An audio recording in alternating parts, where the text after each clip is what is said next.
j'espère que vous allez bien. Oh mon Dieu, ça fait super longtemps que j'ai pas fait de vidéo YouTube, les gars. Vous devez vous dire, elle est passée où, qu'est-ce qu'elle faisait, etc. Je suis désolée, les gars, avec le travail, avec plein de projets aussi qui arrivent, avec laissez tomber, j'ai pas pu tout gérer, mais là, j'arrive en force. Dieu merci, le Seigneur m'a donné la force de pouvoir faire cette vidéo maintenant. Et nous sommes le 26 octobre, donc voilà. Donc voilà, je reviens vraiment en force parce que je vous ai trop abandonné, j'ai trop lâché cette page alors que vraiment, ça me tenait vraiment à cœur de faire cette page YouTube surtout. Donc voilà, en tout cas, je suis super contente d'être là, je suis super contente donc de commencer cette vidéo. D'ailleurs, je me présente pour ceux qui ne me connaissent pas, je m'appelle Déborah. Donc j'ai 20 ans, je vais avoir 21 ans et si j'ai fait cette chaîne YouTube, en fait, c'est vraiment pour la gloire de Dieu, c'est pour faire des vlogs, vous enseigner, vous parler de la parole de Dieu, etc., vous fortifier, etc. Forcément, sur TikTok, on peut pas forcément tout poster. Donc, je préfère vous poster ça sur YouTube, etc., vous expliquer. Donc, voilà, c'est un peu ça. Donc, si tu as besoin de force, si tu as besoin de quelqu'un pour t'aider à grandir avec Dieu, je suis là. Je suis vraiment là, etc. Le Seigneur m'a vraiment mis à cœur de faire cette page YouTube et surtout que moi, ça me fait du bien aussi de pouvoir parler, me poser, parler de la parole de Dieu. C'est quelque chose qui me fait du bien. Et donc voilà. Bah, j'espère que cette vidéo vous plaira. Comme vous avez pu sur le titre de la vidéo, donc on va aborder un peu des sujets sur l'évangélisation. Donc, sachez que je ne vais pas vous parler en vain, c'est quelque chose que j'ai déjà fait et que du coup, bah, j'aimerais bien partager mon expérience dans, dans l'évangélisation. Parce que déjà, je trouve que sur YouTube, on ne parle pas assez de comment aborder les personnes dans l'évangélisation. On ne parle pas assez de comment faut être pour évangéliser. Enfin voilà. Et surtout, comme les jeunes comme moi, comme nous, on ne sait pas forcément comment aborder des gens, on ne sait pas forcément comment évangéliser. Et justement, bah, je vais vous expliquer comment j'ai fait moi pour évangéliser en sachant que moi, je ne savais pas évangéliser. J'étais grave timide, voilà, c'était compliqué pour moi d'évangéliser. Mais je vais vous expliquer comment j'ai fait. Je vais aussi vous expliquer comment aborder les gens. Je vais aussi vous expliquer pourquoi c'est important d'évangéliser, d'ailleurs, en tant que chrétien, pourquoi c'est important d'évangéliser. Et je vais vous expliquer comment ça s'est passé, le fait que j'ai évangélisé autant comme ça. Parce qu'il faut savoir que j'ai gagné au moins plus de 20 âmes à Christ. Non, plus de 10 âmes à Christ, donc on va dire une vingtaine, ouais, d'âmes à Christ pour vous dire en fait que... Non mais voilà quoi. Donc voilà, j'ai vraiment de l'expérience dans ça, mais voilà, après, chacun son expérience. Et surtout, en fait, j'aimerais conseiller des personnes qui sont timides, par exemple, qui n'arrivent pas à évangéliser et qui ne savent pas comment faire. Et bah, tu regardes cette vidéo pour savoir, voilà. Tu te poses, tu regardes ma tête et voilà, c'est tout. On va commencer. Let's go.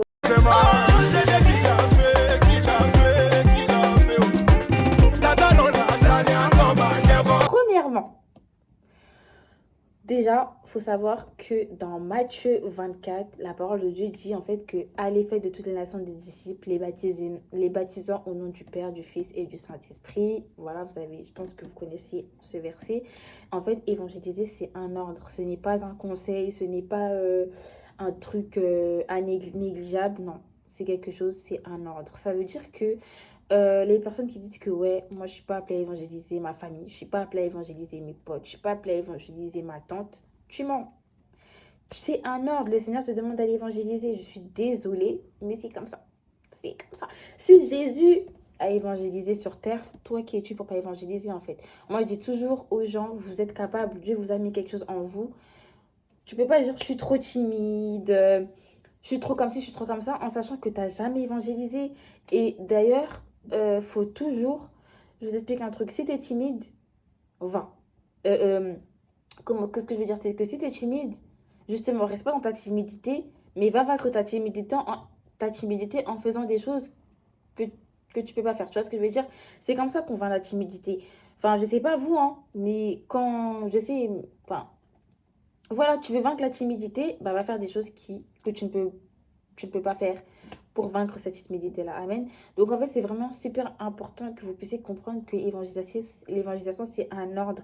Et c'est pas parce que vous vous dites que ouais, c'est pas mon appel que ça veut dire forcément que je suis appelée à évangéliser. Je pense que nous n'avons pas tous l'appel d'évangéliste, mais on a la capacité d'aller évangéliser. On a vraiment la capacité d'aller évangéliser. L'évangélisation, c'est pas un don. Pour moi, c'est pas forcément un don. C'est quelque chose que...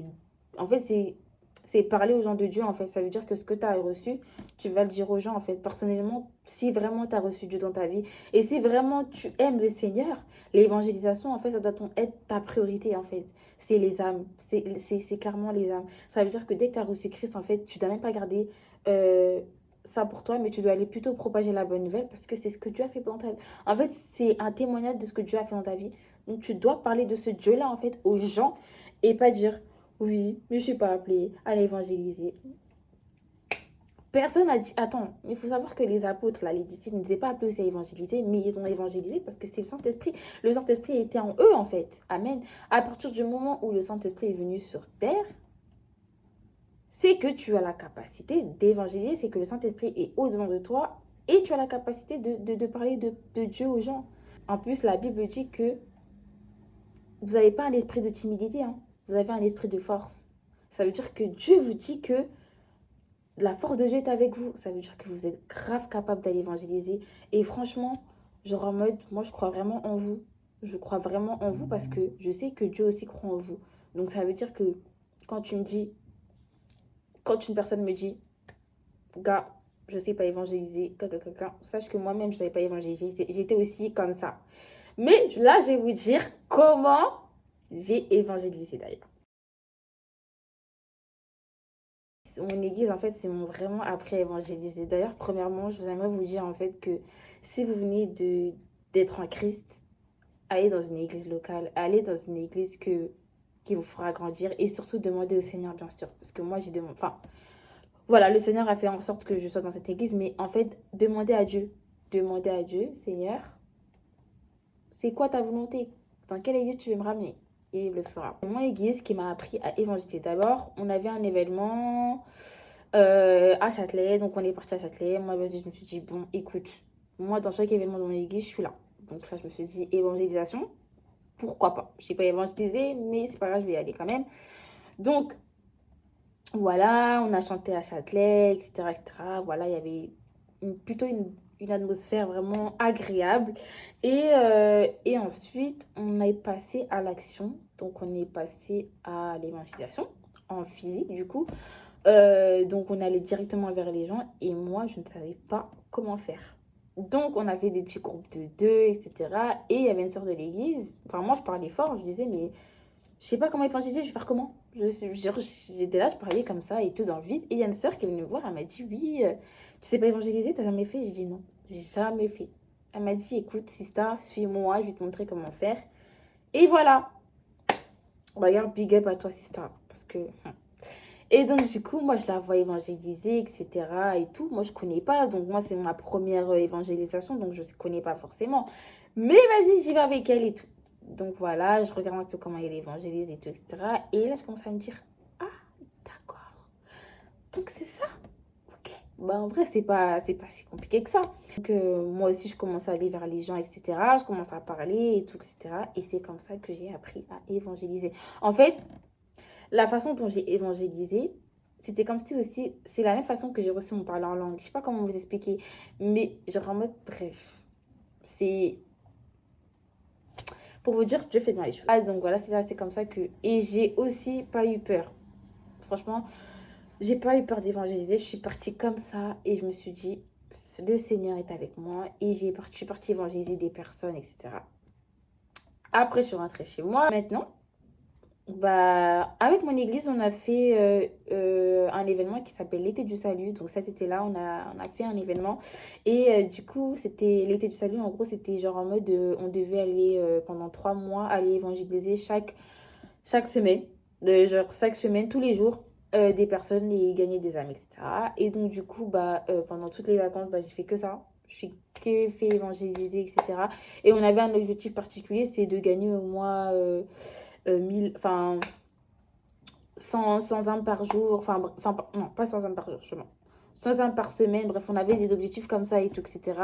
Et voilà, et je pense on a gagné au moins 6000 âmes en tout avec mon église. Donc c'est incroyable. On est d'accord? Bah, c'était vraiment incroyable. Vraiment incroyable. Et franchement, elle, c'était... Bref, comment vous expliquer que cet événement était incroyable? En fait, c'est vraiment là où je suis vraiment sortie de ma zone de confort. Et je suis partie, en fait. Je suis allée. Je suis vraiment allée évangéliser, genre vraiment. Et genre en mode, je sais pas pourquoi j'avais tellement cette soif d'aller évangéliser. Je vous promets, je sortais chez moi, je rentrais du travail, j'allais évangéliser à Châtelet. Les gars, laissez tomber, genre vraiment. Et j'ai compris qu'en fait, c'était vraiment le fardeau que Dieu avait mis en moi. Et que vraiment, c'était quelque chose que vraiment, en fait, le Saint-Esprit voulait vraiment que qu'on fasse, en fait. Genre, j'ai vraiment senti le cœur de Dieu me dire, allez, va évangéliser. Et vraiment. Et ensuite, bien sûr, quand vous allez évangéliser, vous allez être combattu, ça c'est sûr. J'ai été combattue durant mes évangélisations. Et je crois que j'ai passé au moins une semaine sans y aller parce que j'étais fatiguée. Le travail, ça me fatiguait, je rentrais chez moi, etc. Bref, plein de trucs qui ont fait que j'ai au moins fait 2 semaines, une semaine sans évangéliser. Mais voilà, donc du coup, bah, l'été du salut, ça m'a permis de vraiment évangéliser encore plus et d'avoir vraiment le fardeau pour les âmes. Et j'ai gagné au moins une dizaine d'âmes, etc. Je vous montrais des photos, etc. Et ces personnes-là, bah, je les ai ajoutées sur les réseaux sociaux, etc. On a échangé, je les ai invitées à l'église, etc. Sachez que l'évangélisation, ce n'est pas forcément facile. Là, je vous parle comme ça, mais ce n'est pas facile, ok? Quand vous allez aborder des gens, il y aura toujours des gens qui vont vous dire oui. Bon, en fait, vous allez toujours avoir des altercations, mais en fait, c'est comme ça. C'est la vie. Et surtout, c'est important, c'est d'être enseigné. Parce que surtout, allez pas évangéliser si vous n'êtes pas enseigné. Parce que vous allez parler, parler, parler, parler. La personne elle va vous dire une question. Vous-même, vous n'allez pas savoir comment répondre. Vous voyez ce que je veux dire? Allez pas évangéliser sur le coup de la chair. Vraiment pas. Si tu sais que tu n'es pas assez enseigné, va dans ton lieu secret, va lire la parole de Dieu et ensuite va. Ok? Parce que, en vrai de vrai, l'évangélisation aussi, il faut être enseigné. Si tu ne sais pas ce que c'est l'évangélisation, si tu ne sais pas ce que c'est la parole de Dieu, si tu ne sais pas ce que c'est, qui est Jésus, en fait, tu ne pourras même pas convaincre le cœur des gens. Et ensuite, tu vas aller en mode en vain et tu vas aller en mode charnel. Les personnes ne seront pas transformées en fait. Donc, le but de l'évangélisation, c'est que les personnes soient transformées à travers toi. Mais si tu ne connais pas les enseignements, comment tu veux impacter la personne en face de toi? Voilà. Donc, c'est super important que vous soyez enseigné. Pose-toi chez toi, commence à lire la parole de Dieu. Ensuite, quand tu sais que le Seigneur te parle, va. Ok? Donc, voilà. Et donc, c'est pour ça qu'il y a un passage dans la Bible qui dit que ce livre de la loi ne s'éloigne pas de ta bouche, médite-le jour et nuit. C'est vraiment un passage de la Bible où vraiment on se dit, ah, mais vas-y, c'est un passage normal. Non, c'est pas un passage normal, c'est vraiment un passage spirituel. Ça veut dire que ce livre, la Bible, la parole de Dieu, elle doit être dans ta bouche. C'est-à-dire que tu dois jour et nuit, tu dois la méditer. Et c'est pas lire, c'est méditer. Parce qu'il n'a pas dit lire, il a dit méditer. Comment aborder les personnes durant l'évangélisation en tant que jeune, parce que je pense qu'il y aura beaucoup de jeunes, pardon, il y aura beaucoup de jeunes comme moi qui vont regarder cette vidéo et sachez que même si vous avez 15 ans, même si vous avez 16 ans, même si n'importe quel âge vous pouvez évangéliser, tant que le Seigneur vous a mis ce feu-là, allez-y. Vraiment, c'est pas parce que tu as 12 ans, 13 ans, tu peux pas aller parler de Dieu. Tu peux aller, tu es capable quand même. Et sachez que Dieu croit en vous. Dieu croit en vous, Dieu est là pour vous, Dieu, le Saint-Esprit est avec vous. Sachez que quand même vous allez parler avec les gens, ce ne sera même plus vous qui allez parler, c'est le Saint-Esprit. C'est vraiment ça, hein.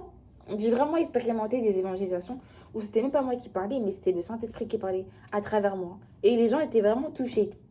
Donc, comment aborder les gens? Donc, moi, ce que je fais, c'est que je fais un sondage, un questionnaire. Je vais voir les gens et je leur dis, pour toi, c'est quoi l'amour? Comment tu vois l'amour? Enfin, comment on te donne de l'amour et comment tu reçois de l'amour. En fait, quand vous allez évangéliser une personne, premièrement, faites un petit sondage. Bon, moi, je parle de l'amour, mais ça peut être à quoi tu penses où tu penses aller après la mort. Des trucs comme ça, etc. Bon, il y a plusieurs sondages que vous pouvez faire qui vous inspirent en tout cas. Pas forcément l'amour. Moi, j'ai parlé de l'amour parce que en fait, c'est vraiment un frère de mon église qui m'a inspiré à faire ça. Et donc, du coup, bah, j'ai fait ça. Et je vous promets que ça marche tellement bien. Parce que je vous explique, quand vous allez évangéliser une personne et que vous lui dites oui, je vais vous parler de Dieu, la personne, elle va directement partir et elle va même pas écouter votre message.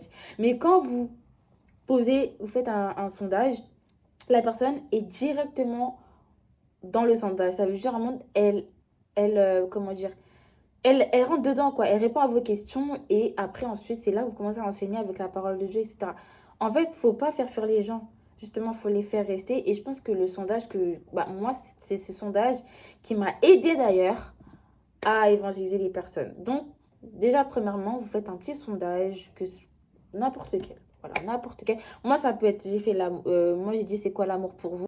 Et ensuite, les gens, ils vont répondre, etc. Et là, vous commencez à parler pour vous, c'est quoi l'amour de Dieu?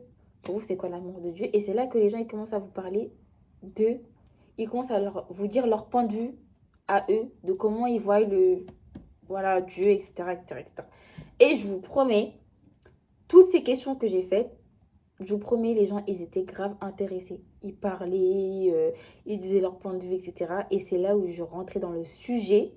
Mais laissez tomber, ça marche vraiment de fou. Donc, s'il vous plaît, allez pas accoster les gens comme ça et leur dire, ouais, Jésus, Jésus t'aime. Déjà, le Jésus t'aime, hein, c'est plus profond que ça. C'est plus profond que ça. Donc, allez pas dire Jésus t'aime, mais expliquez à la personne pourquoi Jésus l'aime. Sinon, ça sert à rien. Ça sert à rien. Là, je vous ai donné une clé quand même. Et allez aborder les gens avec un sondage. Deuxièmement, comment aborder les gens? Vous allez les voir, vous êtes souriant. Voilà. Et surtout, allez pas voir les gens pour les personnes.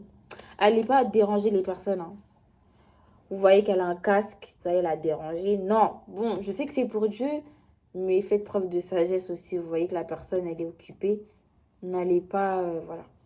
Mais en gros, allez voir les personnes souriant, sur l'attitude. C'est très important quand vous allez évangéliser. Les gens doivent voir votre attitude correctement. C'est pas tu vas évangéliser et tu as une attitude. Tu regardes mal la personne, etc. Déjà, ça, c'est disqualifié. Là, je suis en train de vous donner des clés. Et c'est disqualifié. Vraiment, j'ai entendu... Enfin, je sais que ma copine, elle a déjà été évangélisée.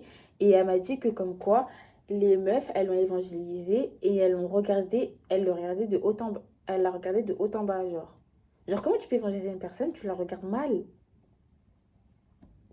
Et genre, elle m'a dit que clairement, c'est pas comme ça qu'on évangélise.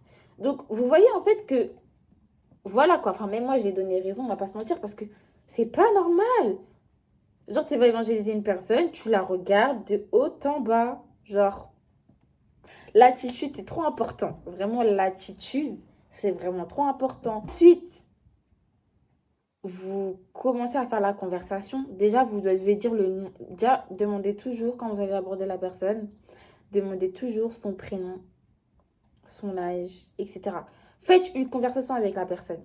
Ça veut dire, allez pas la voir directement, comme je disais, parler de Dieu directement, ça sert à rien. Faites connaissance avec la personne. Bonjour, moi je m'appelle Déborah, j'ai tel âge, toi tu t'appelles comment, etc. C'est comme ça qu'on aborde des gens, s'il vous plaît. Venez pas dire, ouais, bonjour, j'aimerais vous parler de Dieu. Non, c'est pas comme ça. La personne va fuir et va clairement dire, en fait, ces personnes, elles me parlent de Dieu et non. S'il vous plaît, quand vous allez voir les personnes, demandez-leur leur âge, demandez-leur leur prénom, etc., etc. Échangez avec eux, quitte à faire un peu amitié, ami. Voilà quoi, la personne, elle va vous écouter. Elle va clairement vous écouter. Vous voyez ce que je veux dire? Donc, voilà, je pense que je vous ai dit les points les plus importants quand même quand vous abordez une personne. Et surtout, ne faites pas de débat. Ça veut dire que la personne, elle n'a pas envie de connaître Dieu, elle vous pose des questions. Pas de débat, s'il vous plaît. S'il vous plaît, soyez dans l'amour. Voilà. Faites preuve de sagesse. Si la personne ne veut pas entendre parler de Dieu, écoute, je lui dis que Dieu te bénisse. Et puis voilà. Faut pas forcer. Ça sert à rien. La personne doit vraiment avoir la révélation et elle doit vraiment en fait elle-même chercher qui est Dieu. Mais, enfin, c'est même le Saint-Esprit qui doit la convaincre. Mais vous, en fait, vous avez fait votre part. Mais maintenant, laissez la personne. Ça ne sert à rien de s'énerver ou de le prendre mal parce que la personne, non, ça sert strictement à rien. Restez tranquille et voilà. Voilà. Étape suivante. Je vais vous expliquer mes expériences par rapport à l'évangélisation. comment moi ça s'est passé, quelle personne j'ai évangélisé, quel type de personne j'ai évangélisé et, et qu'est-ce que ça m'a apporté. Voilà, qu'est-ce que ça m'a apporté. Déjà de un, moi j'ai évangélisé tout type de personnes, que ce soit des musulmans, des athées, que ce soit des chrétiens non pratiquants, que ce soit aussi des occultistes, parce que oui, j'ai évangélisé des occultistes, etc., etc. Bah, sachez que en fait, je me suis vraiment laissée guider par le Saint-Esprit. Vraiment, j'ai pas dit oui, telle personne, je vais la choisir. Non, moi, je suis vraiment partie. Enfin, le Saint-Esprit m'a convaincue d'aller vers cette personne. Je suis partie, c'est tout. Voilà, parce qu'il y a beaucoup de personnes qui pensent que les évangélistes, elles vont forcément choisir un critère. Non, ok. Moi, je vais pas choisir que des Renois à aller évangéliser, non. Je vais choisir un peu de tout. Les Asiatiques, des Indiens. J'ai pas de critères, en fait. Tout le monde a besoin de Jésus. Donc, s'il vous plaît, arrêtez de dire que, ouais, les évangélistes ont une catégorie de personnes parce que les personnes Renois sont plus faciles à... Enfin, non, quoi. Non, je suis désolée. Donc, voilà. Moi, j'ai pas de type de personne, j'ai parlé avec tout le monde. Et d'ailleurs, il n'y a pas eu d'évangélisation où ça s'est mal passé. J'ai eu des évangélisations où c'était normal, les personnes, elles écoutaient, bon, elles ne recevaient pas la parole, comme d'autres personnes qu'elles ont aimé et elles ont reçu Dieu dans leur vie. Mais en fait, surtout, bah, j'ai prêché à un occultiste. Ouais, j'ai parlé avec un occultiste et tout. J'ai vraiment parlé de Jésus parce qu'il ne croyait pas en Dieu. Il faisait des sortes de... Vous savez, les gens qui font des... comment ça s'appelle? Ils endorment les gens, là. Voilà, ils endorment les gens. Bah, c'est eux que je suis partie évangéliser. Et ces gens-là, ils pensent que c'est pas de la sorcellerie qu'ils font, mais c'est de la pure sorcellerie, en fait. Quand vous voyez des gens vous faire endormir, là, vous trouvez ça normal? Non, mais les chrétiens, allez, arrêtez, hein. Arrêtez d'aller dans ce genre de trucs. J'espère que vous n'allez pas là-bas, d'ailleurs. Mais c'est pas normal qu'il y ait des personnes enfin, qui dorment. Et genre, la personne, enfin, enfin bref, c'est n'importe quoi. Et vraiment, ces personnes-là, ils croient en la science, mais ils croient pas en Dieu. Et surtout qu'ils croient à ces sortes de trucs et ils disent que c'est pas des occultistes. Je suis désolée, mais si. C'est vraiment spirituel en fait ce qui se passe. Enfin voilà, etc. Et ce mec, il voulait pas entendre parler de Jésus d'ailleurs. Il m'a dit, mais ah, Berk et tout. Ah, je vous promets, il y a des gens, hein. Ah, Berk, comment tu parlais de mon Jésus comme ça? Ah, Berk, wesh. Choquée. Mais bon, après, c'est des personnes qui connaissent pas Dieu forcément. Mais ouais, lui, c'était vraiment un athée et il voulait pas entendre parler de Dieu. Mais ce qui m'a le plus ouvert des portes, c'est qu'il m'écoutait quand même. Il m'écoutait, mais d'ailleurs, je ne pensais pas. Parce qu'en fait, en vrai de vrai, c'est même pas moi qui est partie voir ces personnes-là. C'est une meuf de mon église, du coup, qui allait les voir, etc. Parce que du coup, elle supportait pas. Et du coup, moi, je l'ai suivie. Et après, c'est là où j'ai commencé à leur parler de Dieu. Mais ouais, hein. Bref, j'ai aussi euh, j'ai évangélisé tellement de personnes, plusieurs expériences, mais qui m'ont... Ah oui, j'ai aussi prié pour un malade. On a prié pour un malade avec mes amis, etc. Et cet homme-là, en fait, il croyait à la magie noire. Mais tout ce qui était imposition des mains, il croyait, mais il croyait pas en Jésus. Enfin, voilà, ouais, etc. Voilà. Et du coup, on lui a clairement dit que c'était pas normal, que c'était des trucs bizarres, quoi. Voilà, c'était clairement la magie noire, c'est vraiment sorcellerie, quoi. Et bref, il comprenait pas. Et le mec, en fait, mon pote, en fait, il l'a juste touché. Et le mec, il a eu des frissons. Genre vraiment la chair de poule. On voyait que dans ses... C'était vraiment... Et c'est là on m'a dit, ben, le mec, il ressent quelque chose, mais il veut pas croire que c'est Dieu, en fait. Je sais pas comment vous expliquer, mais... Enfin, que c'est notre Dieu, mais voilà. C'est un musulman, voilà. Mais ouais. J'ai tellement d'expériences que je peux pas forcément tout vous dire, mais franchement, c'était incroyable. C'était du salut. Euh, voilà.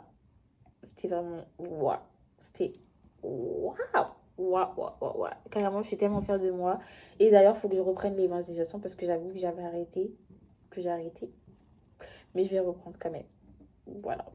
Voilà, bah, je pense que je vous ai tout dit par rapport à l'évangélisation. C'est vraiment quelque chose d'incroyable. En fait, les méditations, ça vous fortifie, ça vous donne encore plus une poisson pour Dieu. Et allez-y en fait. Allez-y, faites confiance à Dieu. Si vous avez d'autres questions, n'hésitez pas. Voilà, à me poser. Et puis voilà, je réponds à toutes vos questions. Vous avez mes réseaux juste en bas. Je vous fais de gros bisous.